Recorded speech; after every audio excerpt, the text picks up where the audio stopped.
The one that is going to gather a lot of speed is Minnesota's record welfare fraud that has been uncovered. Tim Walz, former vice presidential candidate with Harris, is stuck right in the middle of it.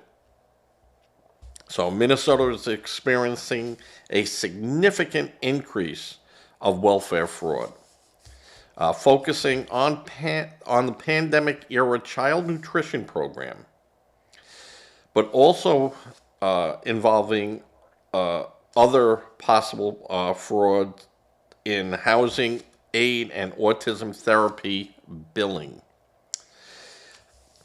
Federal investigators report the fraud has cost taxpayers billions and may have ties to extremist groups, although the full extent is still being uncovered.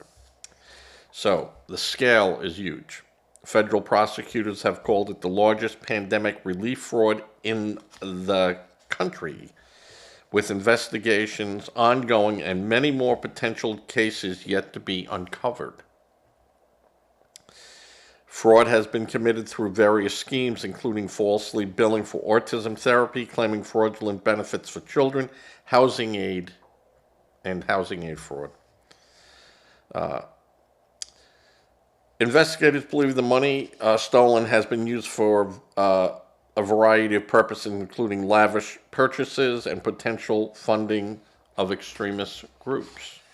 And this is going back into, of course, Somalia, where there is no government.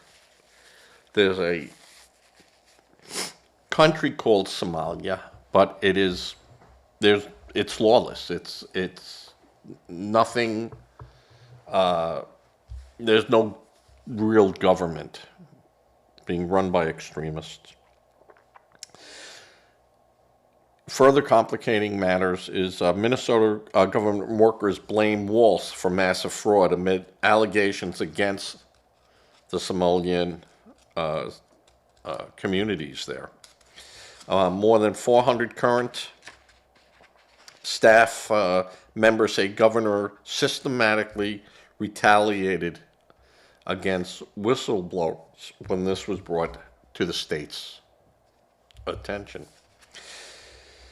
The Minnesota Department of Human Service employees account, which says it consists of more than 480 current staff members at the Minnesota DHS, wrote on X that Walz is 100% responsible for the massive fraud in Minnesota. We let Tim Walz know of fraud early on, hoping for a partnership in stopping fraud. But no, we got the opposite response. Governor Tim Walz systematically retaliated against whistleblowers using monitoring, threats, repression, and did his best to discredit fraud reports to group claims. In addition to retaliating against whistleblowers, Governor Walz disempowered the office of the legislative auditor, allowing agencies to disregard their audit findings and guidance, which I can't understand that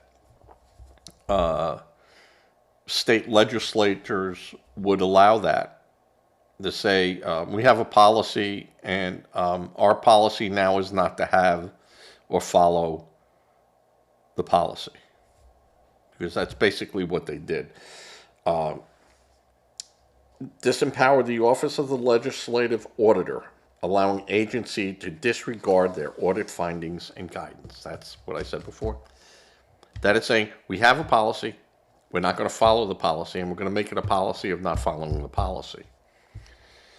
That someone in the state legislation or anyone elected to go, whoa, we're not going to follow an audit trail, or if something is brought up during an audit, we're not going to investigate it. Well, that's apparently what is taking place. And again, Democrats, mostly in these democratic, socialist, communist strongholds, such as Tim Walz. There's no ifs, ands about it that he's a socialist, democrat, communist. He even bragged about being a socialist. And you could see what they're doing. And again, I want to know who's behind these people. And then who's behind those people. And we know it's Soros type funding and groups, that their job is to destroy America. They scream about not following laws. And for them, well, we can disregard them. We don't have to follow laws. We don't have to follow procedures. Right? Because that's what they're saying. That's what Tim Walz is saying. And he was going to be possibly the vice president of the United States.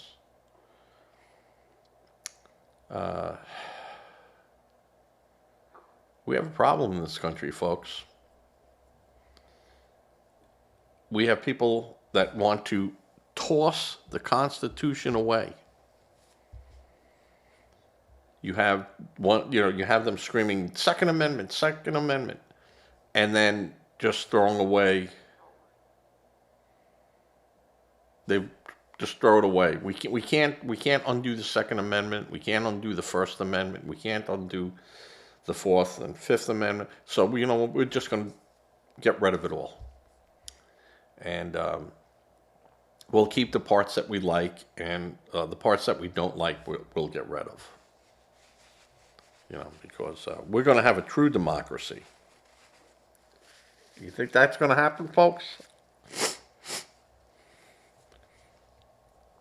Do you think someone that is Muslim is going to say, sure, women can go to schools. Sure, they can vote. Sure, they have a right to be heard. Yeah. Go to 90% of the Muslim-run countries and see how that works out. Go over there with your purple hair. Tell them you're gay. Oh, you're gay? You should see the view from the top of the building.